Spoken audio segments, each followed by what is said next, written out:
Our big medical story of the morning, the film actor Michael Douglas, he looked back at his battle with throat cancer, and earlier this week in the newspapers there was a suggestion, which emanated from him in the first place, that it was caused through performing oral sex. But then his people have since denied he said this, saying he did not say oral sex was the specific cause of this cancer. But it has left a question, and that question is? Well, it's got us all talking. Can cancer actually be linked to oral sex? And today we are joined by Chris Curtis. Now, Chris has fought the same throat cancer as Michael Douglas, and also with us Dr. Rob Hicks, who says that as the number of sexually transmitted infections increase, the likelihood is that there will be an increase in throat cancer. Good morning to you both. This has got everybody talking, Chris, hasn't it? Because nobody's ever really linked oral sex with cancer. I've never heard of that. So what did you think when you read about this? Because you've had the same sort of throat cancer as well. Well, I got diagnosed Friday the 13th, 2011, with throat cancer at the time. The following week I didn't know anything about it. I just went into complete denial. And it wasn't until I joined the support group that I started asking questions, why me? Once I started getting and feeling a lot better, then it's like, why me? Of all the people, why me? And then I found out about HPV and then started digging in and just found more and more about it. Right, HPV, doctor. We will have heard this before because on this very programme we have talked about particularly young girls being susceptible to this and being vaccinated against this. So it now appears that it can be transmitted to men as well. Absolutely. HPV, human papillomavirus, it's the wart virus.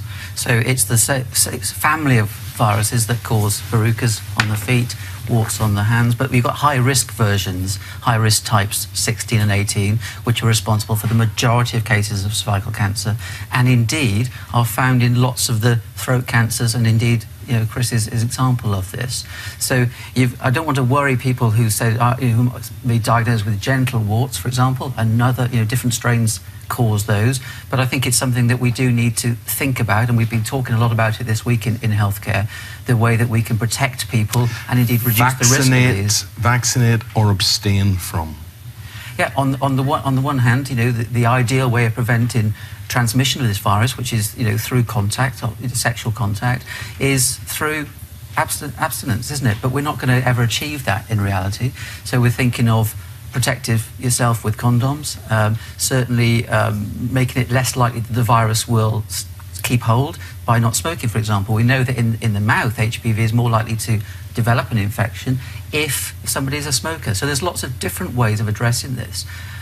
The important message, I think, is what should people be doing as far as recognising the possible symptoms so that they don't just take it for granted this is a common garden sore throat infection, for example, and then don't seek help, and then it becomes too late. Well, Chris, let's talk about symptoms, because yours started off as a small lump on the side of your neck. Like a little lump on this side of the neck, very, very small, and it just was, when I was shaving, I thought, it's my glands swollen, I've got swollen glands, I've got a sore throat, I've got swollen glands, just ignored it. And then over a period, I would say about 6 to 8 weeks, it started getting bigger and bigger. Now, let me just ask you, 6 to 8 weeks is a long time before you went to the doctor. And even then, reading about you, it's classic, we hear it so many times on this programme, Chris, Rob, don't we, is that your wife was the one that persuaded you. You kept saying, oh, it's nothing, nothing, nothing. Yeah, well, I'm a man, you don't go to doctors if you're a man, do you? That's the women's place. So I just ended up saying to the wife, what do you think about this? Because it's getting bigger. And she made the appointment with the doctor, and I'm at the doctor's, and he said, well, we'll fast-track you, Chris, just to get you in front of somebody. It won't be cancer, but we'll get you in front of somebody. And then a week later, Friday the 13th, I'm being told I've got cancer. So, and then the world falls apart. If you think... the other symptoms I had was tiredness, but I put that down to my age. Falling asleep from 8 o'clock at night, it was always a joke. Someone come around, the lights were turned off, and I was asleep. I got told that I started getting a rusky voice. I didn't realise that, but it was over time I got a rusky voice. And I had a horrible cough of a morning that used to even annoy the neighbours. But then within about an hour, 2 hours, it had gone. So and just to put this in perspective, all the treatment and everything, and the extraction, the operation that Chris underwent here, this man is now half the size that he used to be. That's fair enough, isn't it? Yeah, 22 stone I was in May 2011. I didn't eat for some 14 months because going through the radiotherapy, 46 days of radiotherapy burns the outside as well as burns the inside. And if you can ever think about the worst suntan you'll ever have, and then 100 times that, it's not only that on the outside, but it's also on the inside of the throat. Painful. Doctor, if a woman, and we talked about the vaccination, if a woman is vaccinated against this HPV, does that, obviously that protects her, but does that then lessen the risk of this being spread? Yes, because if a woman in a relationship doesn't have the virus, then she can't spread it to somebody else. But the problem is that in modern day sort of sexual behaviours, people often have different partners, and one person may not be protected, but another person has got the virus, therefore they can then pick it up as well.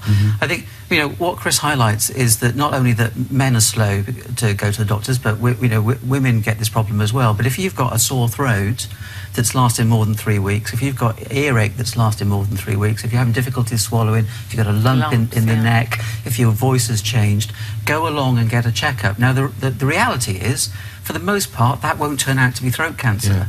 But if it should do, then the sooner it's treated, the better.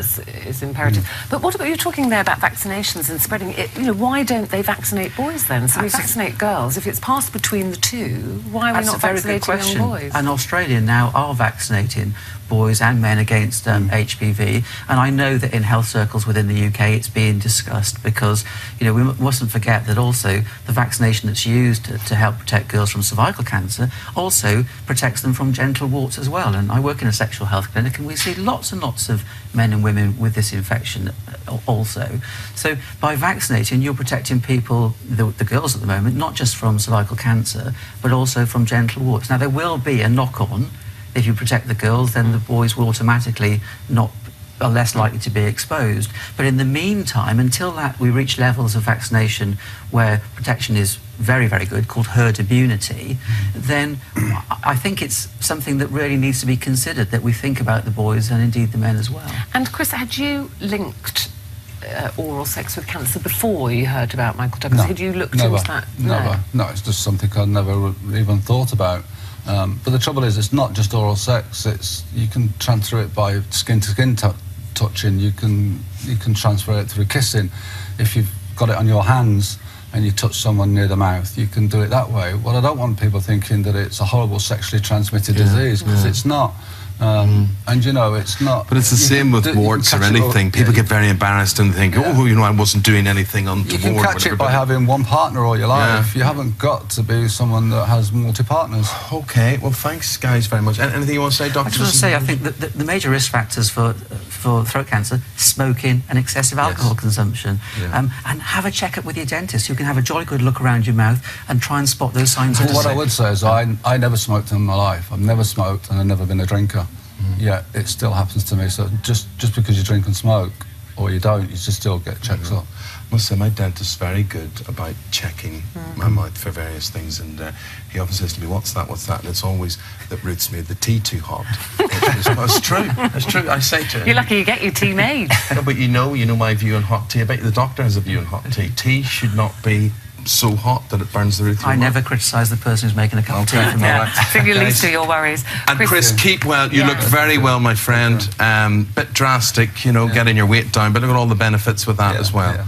Good seeing you. Keep well. Thank you very much indeed. Have you been affected by Chris's story there? You want any more information about this HPV or anything else we've discussed today, the website is the place to go. Yes.